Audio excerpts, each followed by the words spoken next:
team, j'espère que vous allez bien, que vous avez passé une excellente journée. On se retrouve ce soir pour une nouvelle vidéo de pronostics sportifs concernant la Ligue des Nations et particulièrement l'équipe de France qui se déplace en Croatie. Sur cette vidéo, on partira sur 3 rencontres. Forcément, comme je vous l'ai dit, les Croates qui reçoivent la France. On ira faire un tour en Italie qui joue contre les Pays-Bas, mais également un très beau Russie-Hongrie en perspective. Juste avant de partir sur les pronostics, petit coup de pub pour mes réseaux sociaux. Vous avez dans la description 3 liens. Tout d'abord, le canal Telegram de la Team Parieur sur lequel on propose régulièrement des bets publiques. Concernant la Ligue des Nations, on n'est pas forcément bon, mais dès ce week-end, on reprenne les championnats nationaux, la Ligue 1, la Liga, la Première Ligue. Vous verrez, le taux de réussite sera beaucoup plus important. Également dans la description, le concours KickTip spécial Ligue 1. D'ailleurs, la vidéo arrive jeudi pour la nouvelle journée de ce week-end, mais également mon Instagram perso. N'hésitez pas à m'ajouter pour discuter avec moi concernant les pronostics ou alors quelques conseils concernant la gestion de bankroll et la gestion de mise qu'on propose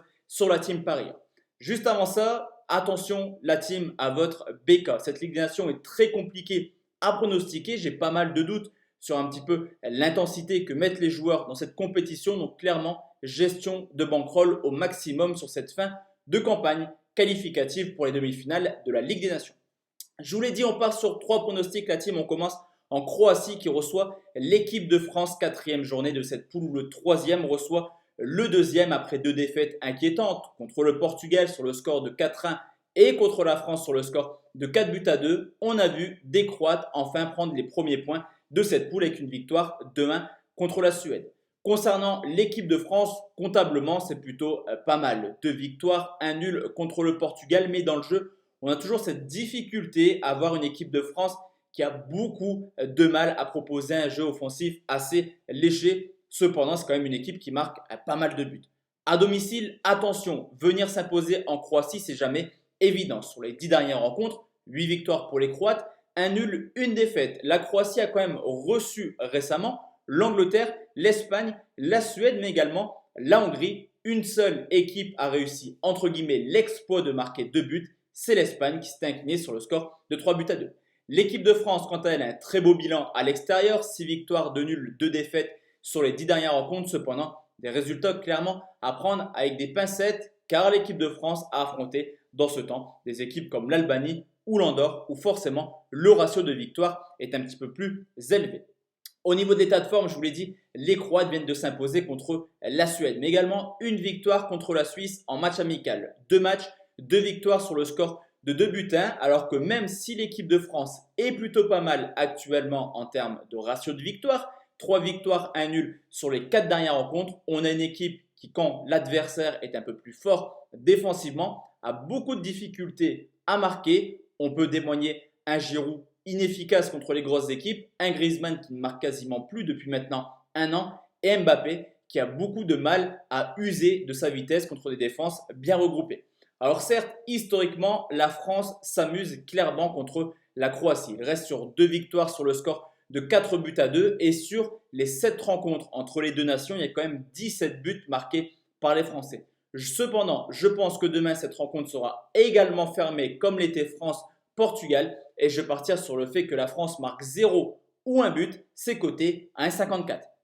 Deuxième pronostic, la team, on va en Italie qui reçoit les Pays-Bas, le premier contre le deuxième dans une poule assez homogène avec la Pologne et la Bosnie. À domicile comme à l'extérieur, un seul match pour les deux nations, c'était contre la Bosnie. Match nul pour les Italiens à domicile, match nul à l'extérieur pour les Pays-Bas. Ce qui nous donne au classement de cette poule l'Italie en tête avec 5 points, Pays-Bas, Pologne deuxième avec 4 points, dernier la Bosnie avec 2 points. Vous l'aurez compris, au vu de ce classement, chaque point est extrêmement important.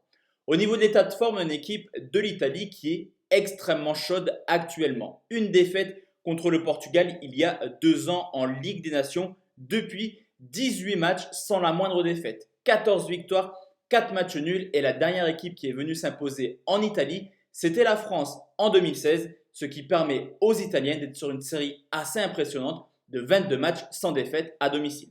Du côté des Pays-Bas, là aussi, grand absent comme l'Italie de la Coupe du Monde 2018, on a vu du mieux avec une finale en Ligue des Nations perdue contre les Portugais, mais actuellement, on semble revoir les Pays-Bas d'il y a quelques années. Une victoire, un nul, 2 défaites depuis la reprise des sélections nationales. Un seul petit but marqué en 4 matchs quand on connaît la défense de l'Italie. Bon courage aux Pays-Bas pour marquer ne serait-ce un but du côté de l'Italie. Alors généralement, dans cette poule, on a des rencontres très peu prolifiques. L'équipe la plus prolifique de cette poule, c'est la Bosnie, avec en moyenne 1,7 buts.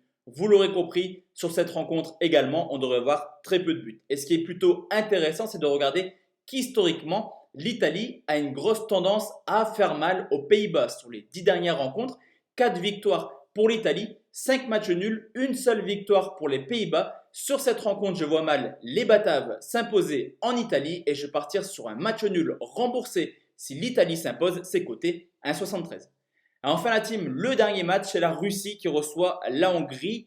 4e journée là également, le premier contre le deuxième des Russes qui ont fait le boulot à domicile. Une victoire, un nul, 3-1 contre la Serbie, un but partout contre les Turcs. Mais attention, car la Hongrie a également pas mal d'armes offensives. On l'a vu à l'extérieur, 2 matchs, 2 victoires en Serbie et en Turquie également, 2 fois sur le score de 1-0. Alors quand on parle de la Russie, on pense forcément à sa Coupe du Monde. Quart de finaliste à domicile, une équipe qui confirme en se qualifiant pour l'Euro 2021 et qui est plutôt pas mal actuellement. Sur les 20 derniers matchs, seulement 5 petites défaites, un très beau ratio de victoires. Cependant, même si la Russie fait des beaux résultats, c'est une équipe qui encaisse pas mal de buts. 9 clean sheets en 20 matchs, vous me direz, c'est pas mal, mais là aussi à prendre avec des pincettes, dans le sens où la Russie a joué 2 fois Chypre et Saint-Marin, forcément 4 matchs, 4 clean sheets. Sur les 4 dernières rencontres, la tendance s'inverse clairement. 6 buts encaissés et du côté de la Hongrie, c'est également une équipe qui s'est marquée. 4 derniers matchs, 7 buts marqués et une équipe qui vient justement de réaliser un exploit en se qualifiant pour les finales de qualif pour l'Euro 2021. La Hongrie, ça pourrait être historique, pourrait participer en cas de victoire contre l'Islande à une deuxième campagne d'Euro après l'Euro 2016. Il n'y a pas d'autre choix pour la Hongrie que de s'imposer demain en Russie pour essayer de terminer premier. De plus, on le sait, la Russie c'est une équipe qui ne joue pas défensivement, une équipe qui va vers l'avant et la Hongrie c'est idem. La Russie peut prendre la tête largement en cas de victoire. Et ce qu'on peut également remarquer, c'est que historiquement, les deux nations s'affrontent régulièrement. Depuis 2010, il y a eu 4 rencontres. En moyenne, on tourne à une moyenne de plus de 3 buts, 13 buts marqués en 4 matchs. La dernière confrontation a vu les Russes s'imposer en Hongrie sur le score de 3-2. Personnellement, je pense que demain la rencontre sera également assez prolifique entre les deux nations et je vais partir sur un plus de 2,5 buts côté 1,84. Donc voici la team, mes 3 pronostics pour demain. Comme d'habitude, on se retrouve demain soir pour une nouvelle vidéo. Portez-vous bien, excellente soirée à tous et à toutes mesdames et à demain. Ciao ciao.